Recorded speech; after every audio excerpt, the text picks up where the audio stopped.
Dear student, welcome to my YouTube channel Avinash research video. आज हम लोग इस अध्याय का पार्ट नंबर 3 कवर करने वाले हैं। कोशिश करेंगे कि हमारा इस वीडियो में जो है पूरा चैप्टर कवर हो जाए जो बचा हुआ है वहाँ से। इससे पहले वाले वीडियो में हम लोगों ने जान चुके थे कि ये अध्ययन का आधार क्या होता है, पांडुलिपि क्या होते हैं, अभिलेख क्या होते हैं। फिर उसके पश्चात ये भी जान चुके थे कि रेडियो कार्बन विधि क्या होते हैं। रेडियो कार्बन विधि के बारे में शायद जानकारी नहीं दिए होंगे, यहाँ ही पांडुलिपि तक ही जानकारी दिए होंगे। तो यहाँ से हम लोग जो है से आज कवर करने वाले हैं कि पांडुलिपि और जो हस्तलिखित जो शिलालेख या पांडुलिपि जो भी चीज़ होते हैं, उनके अतिरिक्त भी जो है से पुराने ज़माने में बहुत सारी चीज़ें इस्तेमाल में लाई गई वस्तु है जो कि हमें अतीत की जानकारी प्राप्त करने में सफल होते हैं। और वैसी वस्तुओं में कहा गया है कि पत्थर एवं ईंट से बनी इमारतें के अवशेष, औजार, हथियार, बर्तन, आभूषण, मूर्तियाँ, ये सब चीज़ के माध्यम से हम इतिहास का पता लगाते, अतीत का पता लगाते हैं। तो ये सारी वस्तुएं पुरातात्विक स्रोत के रूप में जानी जाती है, अर्थात काफ़ी प्राचीन होने के कारण इनके अवशेषों को ज़मीन की खुदाई करा करके प्राप्त किया जाता है। देख सकते हैं कि जो प्राचीन काल की जो चीज़ें होती है उनके अवशेष को जो है से खुदाई करा करके जो है से प्राप्त किया जाता है। तो ये जो पुरातत्वविद वस्तुओं का अध्ययन करते हैं, ठीक है, जो कि वस्तु अध्ययन करते हैं वो जो है पुरातत्वविद कहलाते हैं। और पुरातात्विक वस्तुओं में जानवर आ जाते हैं, पक्षी आ जाते हैं, मछलियों की हड्डियां भी मिलती हैं, और जिससे अनुमान लगाया जाता है कि अतीत में किस आकार का या किस प्रकार के जीव पाए जाते थे। अनाज एवं कपड़ों के भी अवशेष प्राप्त हुए हैं, देख सकते हैं, और जिससे पता चलता है कि लोग अतीत में किस प्रकार के खाने खाते थे, किस प्रकार के वस्त्र पहनते थे, इस प्रकार की चीज़ें जो है से किस प्रकार से रहते थे, ये सब हमें पता चलता है वस्त्र, आभूषण, इन सब सारे चीज़ों के माध्यम से। तो एक खुदाई के बारे में बतलाया गया है कि डॉक्टर स्पूनर, ठीक है, देख सकते हैं, डॉक्टर स्पूनर के बारे में कहा गया है कि ये पटना के जो है से पटना में एक इलाका पड़ता है कुम्हारार, उस जगह पे जो है से वहाँ पे खुदाई किए, और खुदाई करने के तदोपरांत चंद्रगुप्त मौर्य के राजमहल के स्तंभ इनके द्वारा निकाले गए, और इस खुदाई में सोने के बैलों के टुकड़े प्राप्त हुए। इस तरह से हम कह सकते हैं कि चंद्रगुप्त मौर्य के समय का जो स्तंभ मिला या जगह मिला, जो भी चीज़ मिला उस समय की चीज़ों का, और वहाँ पे भी जो है से सोने का बैल का टुकड़ा मिला, तो इससे हम पता लगा सकते हैं कि मगध साम्राज्य बहुत कितना भव्यता था या कितना जो है से समृद्धि था, कितना खुशहाल था, क्योंकि सोना रखना जो है से अपने आप में कहीं ना कहीं बड़ी बात है। तो इस तरह से हम क्या कह सकते हैं कि इस तरह से जो पांडुलिपि अभिलेखों और सिक्कों तथा पुरातत्व से संबंधित अन्य स्रोतों के आधार पर पुरातत्वविद एवं इतिहासकार अतीत का अध्ययन करते हैं, और इन्हीं स्रोतों के माध्यम से वे अतीत की व्याख्या करते हैं। तो फिर उसके बाद सिक्के के बारे में विशेष बात बताया गया है कि सिक्के क्या होते थे। तो सिक्के जो होते थे शासक के द्वारा जारी किए जाते थे, जिस पे राजकीय चिन्ह या कोई धार्मिक चिन्ह अंकित किया जाता था, और सिक्कों का अध्ययन मुद्रा शास्त्र कहलाता है। जो लोग सिक्कों का अध्ययन करते हैं, सिक्कों के माध्यम से पता लगाते हैं कि ये किस ज़माने का सिक्का है, किस समय का सिक्का होगा, तो इन सब चीज़ों के जो अध्ययन करने वाले लोग होते हैं वो मुद्रा शास्त्र वाले लोग कहलाते हैं।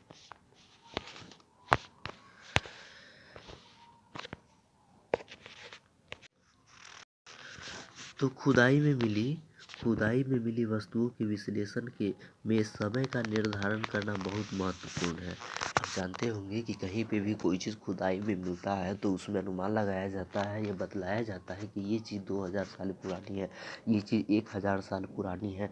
तो आखिर कभी मन में प्रश्न उठता होगा कि ये आखिर कैसे कोई पता लगा सकता है कि 2000 साल का ये पुराना चीज़ है या 1000 साल का पुराना चीज़ है।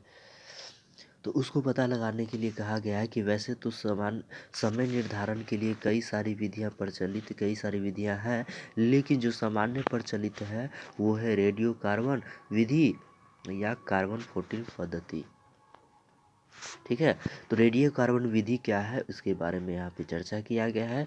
तो तिथि निर्धारण की यह तिथि निर्धारण करने वाले जो लोग होते हैं वह जो है से भौतिक शास्त्री कहलाते हैं और सारी वस्तुओं में एक प्रकार का रेडियोधर्मी पदार्थ होता है जो कार्बन 14 कहलाता है। देख सकते हैं सारे वस्तुओं में एक रेडियोधर्मी पदार्थ होता है जो कार्बन 14 कहलाता है।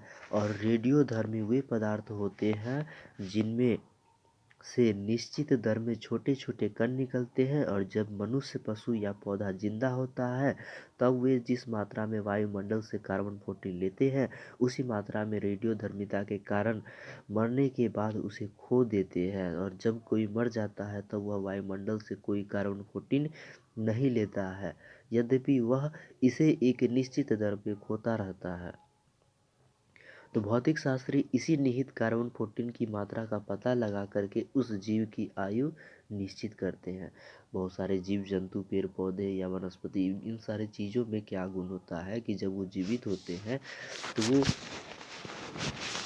कार्बन 14 लेते रहते हैं और जब वो मर जाते हैं या जब उनका जीवन खत्म हो जाता है तब वो जैसे धीरे धीरे उस कार्बन 14 को छोड़ते जाते हैं और जिसके माध्यम से ये भौतिक शास्त्री लोग जो है पता लगा लेते हैं कि ये कितने समय पुरानी वस्तुएं हैं। तो फिर अब ये जो तिथियों को जो सेट किया जाता है, तिथियों को बतलाया जाता है कि ये चीज़ 2000 साल पुरानी है और ये जो है 5000 साल पुरानी है। ठीक है, तो इन सब तिथियों का जो है मतलब क्या होता है, कभी कभी देखते होंगे कि कोई चीज़ के पीछे जो है लिखा रहता होगा BC, क्या लिखा रहता होगा, तो कहीं कहीं पे लिखा रहता है BC और कहीं कहीं पे लिखा रहता है इंग्लिश में AD लिखा रहता है और कहीं कहीं पे हिंदी में अगर हम बताएं तो कहीं कहीं पे लिखा रहेगा ईस्वी, ई से लिखा हुआ रहेगा कहीं कहीं पे ऐसे करके और ऐसे करके लिख दिया रहेगा ईस्वी। और कहीं कहीं पे भी लिखा क्या मिलेगा, ईसा पूर्व, क्या लिखा रहेगा, तो ईसा पूर्व। तो आखिर ये ईस्वी और ईसा पूर्व की क्या कहानी है, ठीक है, ये जानने वाले हैं हम इस तिथियों का मतलब यानी तिथि निर्धारण वाले ही टॉपिक में। ठीक है, तो देखते हैं तिथियों का मतलब क्या होता है। तो यहाँ से हम लोग जो है पढ़ने वाले हैं तिथियों का मतलब। तो प्राचीन काल में हमारे देश में तिथियों की गणना विक्रम संवत और शक संवत के आधार पर की जाती थी, लेकिन अब पूरे विश्व में एक मानक के रूप में तिथियों की गणना मुख्यतः ईसाई धर्म प्रवर्तक ईसा मसीह के जन्म की तिथियों से की जाती है। इसमें ईसा मसीह के जीवन को शून्य वर्ष माना जाता है और उनके जन्म के पूर्व की सभी तिथियों के आगे कहा गया उनके जन्म को जो है, उनके जीवन को जो है शून्य वर्ष मान लिया जाता है और उनके जन्म के पहले की तिथि को अंग्रेजी भाषा में उसे BC, जो अभी हम बताए हैं कि अंग्रेजी भाषा में उसे BC कहा जाता है, जिसका पूरा होता है नाम बिफोर क्राइस्ट। क्या होता है पूरा, तो बिफोर क्राइस्ट। और हिंदी में उसे कहते हैं ईस्वी पूर्व, अर्थात ईसा पूर्व। ठीक है, तो इसी प्रकार से ईस्वी की शुरुआत जो है से उनके जन्म के वर्ष के बाद से होती है। जैसे कि यदि कहीं 2009 ईस्वी लिखा हुआ है, 2009 ईस्वी लिखा हुआ है, तो इसका मतलब है कि एनो डेमिनी, अर्थात लिखते ही ये बात को समझ जाना चाहिए कि ये जो है ईसा मसीह के जन्म के बाद के 2009वें वर्ष से इसका संबंधित है समय। इसी प्रकार यदि वह 2500 ईस्वी पूर्व लिखा हुआ कहीं पे मिलता है, इस 2500 ईस्वी पूर्व, तो इसका मतलब है कि ईसा मसीह के जन्म के बाद 2500 वर्ष अथी सॉरी ईसा मसीह के जन्म से 2500 वर्ष पूर्व। तो इसी को जो है से यहाँ पे ग्राफ के माध्यम से दिखलाया गया है, दर्शाया गया है। देख सकते हैं कि ईसवी प्रूफ को, ईसवी निर्धारण को जैसे इस प्रकार से यहाँ पे देख सकते हैं कि किस प्रकार से लिखा गया है। BC 5000 BC 1000 BC 10,000 वही सब कुछ जो है से दिखलाया गया है, जिसमें कि उनके जन्म को जो है से यहाँ पे जो है से 0 वर्ष मान लिया गया है। ठीक है, 0 वर्ष मान लिया गया है और इसके बाद को AD कहा गया, इसके पीछे वाला को BC कहा गया है। तो भारत की अब भौगोलिक पृष्ठभूमि के बारे में चर्चा करने वाले हैं। देख सकते हैं यहाँ पे भारत की भौगोलिक पृष्ठभूमि। ठीक है, इसके बारे में हम लोग जो है से पढ़ने वाले हैं। ठीक है, तो भौगोलिक पृष्ठभूमि प्राचीन काल से लेकर के अब तक ये के भारत के इतिहास को समझने के लिए सबसे पहले हमको उसकी भौगोलिक रूपरेखा की जानकारी आवश्यक है। अगर हम इसकी स्थिति आकार के बारे में जान लेंगे तो हमें इसके बारे में जानने में बहुत सारी बातें सहूलियत होगी। तो सबसे पहले हम इसके जो है से विशेषताओं को जानने का प्रयत्न करेंगे, प्रयास करेंगे। ठीक है, जैसे कि कहा गया है कि भारत की जो भौगोलिक रूपरेखा है उसको मुख्यतः जो है से 4 भागों में बांटा गया है।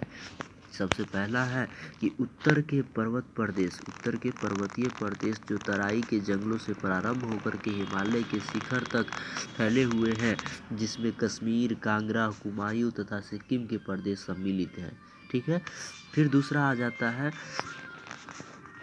उत्तर का मैदान, जो अपनी उपजाऊ भूमि और अधिक पैदावार के लिए प्रसिद्ध है और इसमें सिंधु, गंगा, यमुना और इसकी कई सहायक नदियों से सिंचाई का काम होता है और यह देश का सर्वाधिक उपजाऊ क्षेत्र है। देख सकते हैं यहाँ पे ये जो क्षेत्र है उत्तर का विशाल मैदान, ये जो है से सिंचाई के लिए प्रसिद्ध क्षेत्र है। और तीसरा जो मुख्य बातें हैं वो है दक्षिण के पठार के अंतर्गत उत्तर में नर्मदा एवं ताप्ती नदी बहती है और इस भाग में विंध्य तथा सतपुरा की पहाड़ियाँ हैं और जो कि उत्तर भारत को दक्षिण भारत से पृथक करती है, अर्थात अलग करती है। क्या करती है? तो अलग करती है। फिर उसके बाद चौथा जो है वो है सुदूर दक्षिण के मैदान में गोदावरी, कृष्णा तथा कावेरी के उपजाऊ डेल्टा वाले प्रदेश। ये इस प्रकार से जो है से भारत के जो है से 4 भौगोलिक पृष्ठभूमि में बांट करके भारत को दर्शाया गया है। ठीक है,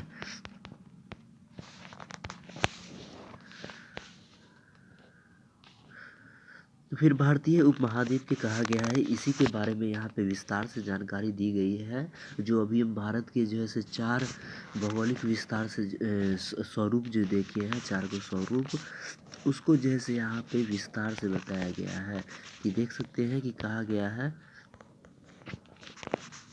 कि भारतीय उपमहाद्वीप की उत्तरी सीमा पर स्थित पर्वत श्रृंखला जो देखते हैं जम्मू कश्मीर से लेकर के और यहाँ पे आपको नेपाल आदि के रास्ते होते हुए जो है से पूर्व की तरफ जो है से सटा हुआ है, लगा हुआ है ये जो हिमालय पर्वत श्रृंखला, उसी के बारे में कहा गया है। ये उत्तर में है, हमें सुरक्षा देने का कार्य करती है तथा पश्चिम तथा मध्य एशिया से अलग करने का भी काम करती है। लेकिन इन पर्वतों में बहुत सारे दर्रे हैं, अर्थात दर्रे का मतलब यहाँ पे बतलाया गया, दर्रे मतलब होता है रास्ते।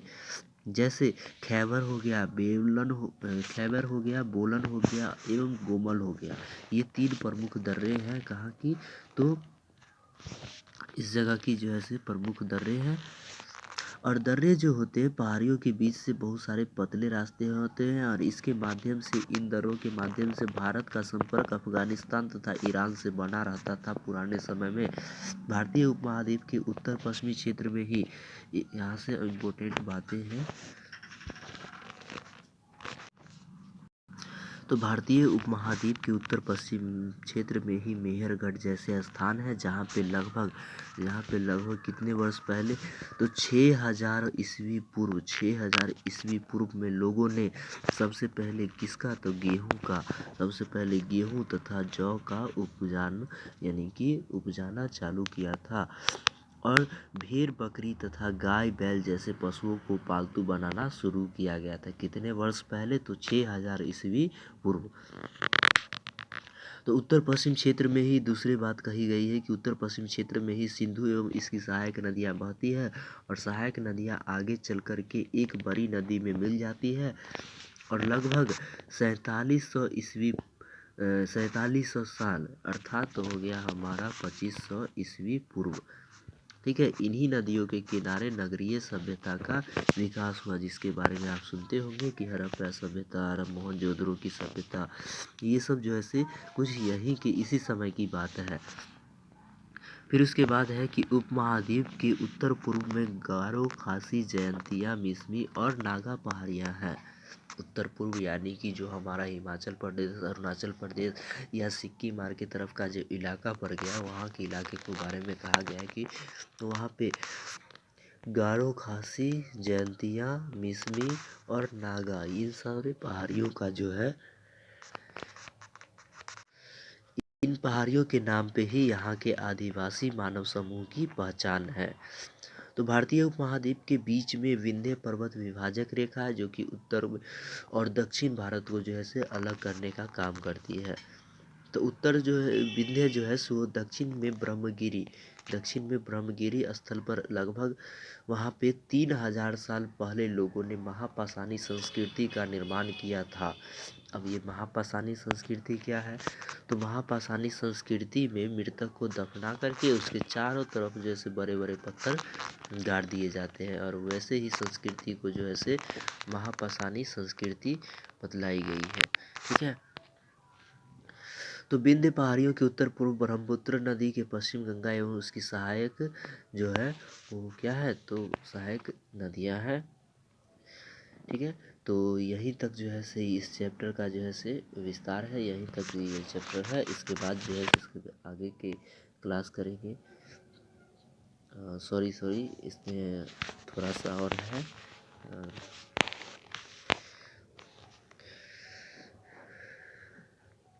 मिस्टेक हो गया था, यहाँ पे नहीं देखे थे, ऊपर करना बाकी था। तो विंध्य पहाड़ियों के उत्तर में भी जो है से कोल्डिवा एक ऐसी जगह है, कोल्डिवा और चोपानी मांडो ऐसे स्थल है जहाँ पे सबसे पहले चावल उपजाया गया था। और उत्तर भारत में बहने वाली गंगा नदी के क्षेत्र का प्राचीन काल में मगध नाम से जाना जाता था। जो गंगा नदी है, गंगा नदी के दक्षिण का क्षेत्र प्राचीन काल में मगध नाम से जाना जाता था और यहाँ के शासक बहुत ही शक्तिशाली थे और उन्होंने यहाँ एक विशाल साम्राज्य की स्थापना की।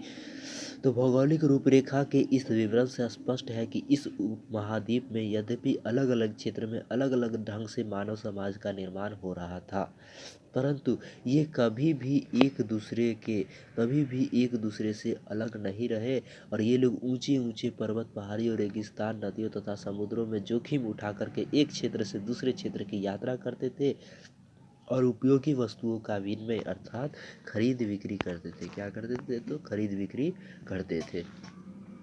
इसके अलावे कहे गए कि लोगों को शिक्षा देने के लिए धार्मिक गुरु हमेशा भ्रमण किया करते थे और यहाँ तक कि भारतीय उपमहाद्वीप के बाहर के लोग भी खैबर, बोलन, गोमल और इन सारे रास्तों के माध्यम से भारत आते जाते थे और यहाँ के गुरु भी अलग जाते थे और इस आवागमन से हमारी संस्कृति परंपरा क्या हुई? तो समृद्ध हुई। तो आखिर जो है सब हम देखते हैं कि हमारे देश का नाम जो है से भारत कैसे पड़ा, क्यों पड़ा, कब पड़ा। तो हम अपने देश के नाम के लिए प्रायः इंडिया तथा भारत जैसे नामों का प्रयोग करते हैं। इंडिया शब्द इंडस से लिया गया है, जिसे संस्कृत में सिंधु कहा जाता है। संस्कृत में क्या कहा जाता है? तो सिंधु कहा जाता है और ये लगभग 2500 वर्ष पहले उत्तर पश्चिम की ओर से आने वाले ईरानियों और यूनानियों ने सिंधु को हिंदोस अथवा इंडोस कहा और तथा इसी नदी के पूर्व में स्थित भूमि प्रदेश को इंडिया कहा। देख सकते हैं सिंधु को जो है पूरब में जो स्थित प्रदेश है उसी को जैसे इंडिया कहा। और फारसी में जो है यही शब्द हिंद एवं हिंदुस्तान जैसे नामों की उत्पत्ति का कारण था। और इसी तरह एक दूसरी मान्यता यह भी है कि इस देश का नाम भारत जो है भरत नामक मानव समूह के नाम पर पड़ा, जो उत्तर पश्चिम क्षेत्र में रहते थे। और इसका उल्लेख ऋग्वेद में 1500 ईस्वी पूर्व में मिलता है।